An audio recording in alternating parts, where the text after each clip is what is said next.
नमस्कार मित्रांनो, आपण या व्हिडिओमध्ये गायनेकोमॅस्टिया बद्दल बघणार आहोत। गायनेकोमॅस्टिया एक कंडिशन आहे मेल बॉडी मधली। तर ही जी कंडिशन आहे या कंडिशन बद्दल आपण बघणार आहोत। ही कंडिशन का होते, कशामुळे होते आणि यावरती काय ट्रीटमेंट आहेत, या सर्व फॅक्टर्स आपण या व्हिडिओमध्ये बघणार आहोत।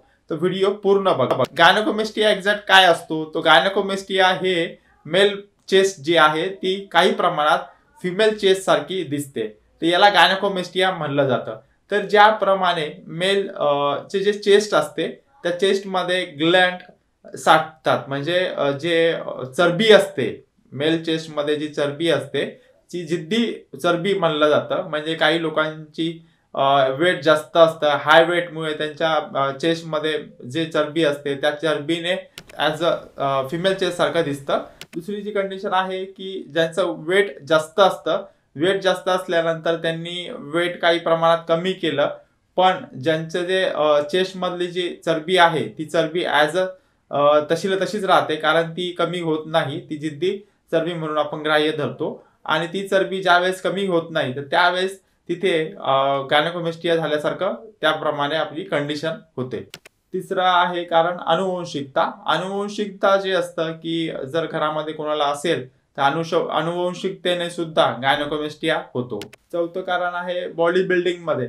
बॉडी बिल्डिंग मध्ये जे बिल्डर्स असतात ते स्टेरॉइड वगैरे घेतात। त्या स्टेरॉइडनी वगैरे ते बॉडी इन्क्रीज करण्यासाठी, बॉडी वाढवण्यासाठी काही टॅबलेट्स यूज करतात। त्यानंतर काही त्यांचे काही सप्लिमेंट असतात, ते सप्लिमेंट यूज करतात। या सप्लिमेंटमुळे ते बॉडीमध्ये एक कंडिशन क्रिएट होते आणि त्या कंडिशनने गायनेकोमॅस्टिया होऊ शकतो। त्यानंतर पाचवं कंडिशन आहे की काही टॅबलेट असतात, मेडिसिन्स असतात, ते मेडिसिनने सुद्धा गायनेकोमॅस्टिया होण्याचे चान्सेस असतात। त्यानंतर सहावं कारण आहे की जर हार्मोन्समध्ये थोडाफार प्रमाणात बदल झाला तर त्यावेळेस सुद्धा गायनेकोमॅस्टिया होतो। गायनेकोमॅस्टिया होण्याचं सातवं कारण आहे की शरीरातले काही आजार असे असतात की त्यामुळे गायनेकोमॅस्टिया कंडिशन होऊ शकते। आता गायनेकोमॅस्टिया झाल्यानंतर काही तुम्हाला आजार झाल्यासारखं होतं का, किंवा शरीरामध्ये काही अडचण निर्माण होते का, काही तुम्हाला त्रास होतो का? तर नाही मित्रांनो, गायनेकोमॅस्टिया झाल्यानंतर कुठलाही त्रास होत नाही। गायनेकोमॅस्टिया फक्त दिसायला खराब दिसतात म्हणून याची ट्रीटमेंट घेतली जाते, ट्रीटमेंट केली जाते, पण यामुळे कुठलाही त्रास होत नाही किंवा साईड इफेक्ट नसतात गायनेकोमॅस्टिया झाल्यानंतर।